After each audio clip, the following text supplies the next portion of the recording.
Hi, Jeremy here. I'm here with Gavin. See, there's Gavin. He's shooting the video. We're gonna do this guerrilla style. I'm gonna cover a couple things in this video. We're gonna cover comm systems. What else we can cover? Hierarchy, vision, expectations, and rehearsals. Let's hit on comm systems first. All right, check it out. We use this thing called Unity Intercom, and it basically works like this. You have this headset. Boom, it's a gaming headset. Really cool, right? You stick it on, you got a microphone, you got headsets. Or headsets, what are headsets? You got headphones. Okay, so when there's nothing going on, you'll hear the service being piped through. Down here is the listen buttons, okay? There's channels 1 through 6. Depending on your permissions, see, nothing's highlighted but 1. You only have permission to listen on 1. Up here's your talk. That allows you to talk. If you don't have that pressed and you try to talk, it says communication error because there's nothing to talk on. But if you press it, now you can talk to everybody, and it has that little yellow thing when you're talking. So if you're in the switcher position and you're using Unity Intercom, you'll double click it to latch it, and this allows it to talk when it gets to the right level. It's got a little gate, check 1, 2, and then it comes through there. But everything that you say will come through there. Click it again, it goes away. If you need to adjust stuff, you click on this little thing here. You can adjust your microphone level. That's how loud you are to everyone else. So you want to ask people if it needs to come up or down. Don't you just bring it up or down. And then program feed, that's what's coming in. This goes away if you don't do anything. This is the level of sound coming in of what's actually going on in service, whether it's Steve or the worship.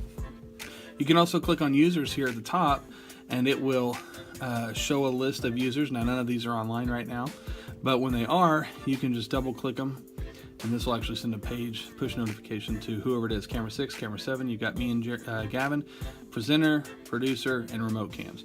So otherwise, you can talk to them directly. You can double click the latch, press and hold, and you'll talk to just them only. Also in their settings, there are things that you can touch. Please don't, because we have them set up the way we need to have them set up. If you want to change a setting that you can't change in what I've just showed you, please ask Gavin or I to address that. Now, we're going to come over and look at how to log into another one. So this is the switcher position, and then over here, this is the producer position. So you turn the iPod on if it's not on, and then down here is the icon for Unity. You start it up, and it will have the last login information. You just hit login. Now, if you notice, login here for producer has a couple different buttons that switcher does not have. If you look over at switcher, it's missing those 2 red buttons. Now, what those do is this unlatches all the devices. So a good example is this. You come over here and the switcher's right here, or let's say it's a camera operator or something like that, and you're like, hey, they're talking and they won't shut up and they won't hear me. You can press this button. I'm going to press it, but look what happens on the other side. I press it, I hit OK, and then boom, it unlatches everything that's latched on the system. And then this little guy, what's this? Oh, that's like a page. So if you look over at the other thing, it interrupts everybody. It starts paging and saying, hello, hey, we're about to start service, whatever you need to say. So that kind of interrupts anybody who's having conversation. So that's basically how that works. That's the comm system. If you have any more questions, you can ask any of us on how to use it. Next thing I want to do is talk about hierarchy. Now, that's not something we talk a lot about here at Grace Church, but in the production world, we do have a hierarchy, a person who calls the shots. Ultimately, Gavin or I are going to make a decision on the big picture stuff, but when we're in this room, the production room, the producer is the boss, okay? So the producer tells everybody when to do what they got to do, and they're the ultimate cuer. They decide on camera shots. Now, they're not the only one that talks about camera shots, but they make the ultimate decision. When there is no information given to them, then that falls to somebody else, and that is the next person in line, which is the switcher or technical director. We call it a switcher, but in broadcast, it's considered a technical director. So the technical director will call camera shots and request camera shots, things like that, when the producer has not. So, for example, the producer says, hey, we've got a guitar solo coming up. I want to get a shot on this guitar. Then the technical director will organize and get that shot, unless they're organizing some other shot. Then the producer may say, camera 6, get ready to get guitar for me, or something like that. So it'll go producer, then the switcher, and then we have, over here we have the remote cams. That's really the end of the hierarchy. Remote cams just follows direction from these two, and then on this side is where the presenter's at, and they follow directions. Also, your camera ops out in the sanctuary, again, follow directions. Vision. So we have one main thing we want to try to accomplish with the live stream, and that is to reproduce what service is like outside of here.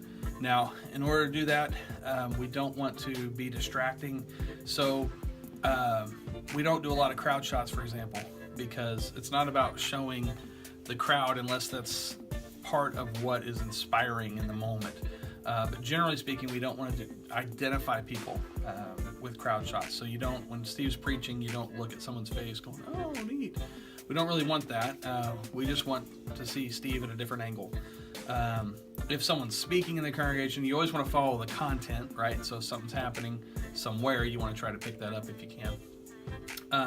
But we want to do that. The other thing is that when we're here, we want to be very unobtrusive. So on the main service, we want to be as low-key as possible. That's why we don't have a camera up on stage. That's why we don't have a jib or a flying rig and all this other stuff, because that's not part of what we're called to do. So that's some of the reasons there. Again, more questions you can visit with us about that later.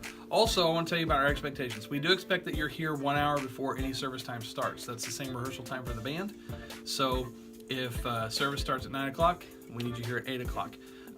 Because if you're in the technical world, which is what this is all about, if you're in the tech world, we need you to rehearse as well. You see, that's the whole thing. You need to know, you need to pay attention and know your shots. You need to practice them and talk through them. So the producer, the technical director can visit, or the switcher can visit with the camera ops about their shots and things like that. The producer and switcher can visit about what they're trying to accomplish together. So we're going to talk more about each individual role as we get further on in these videos, but that's kind of the bulk of everything. And that's it. So make sure you're here. Again, the rehearsals, 1 hour before any service time is the call time for being ready to rehearse and be here. That's it. Thank you.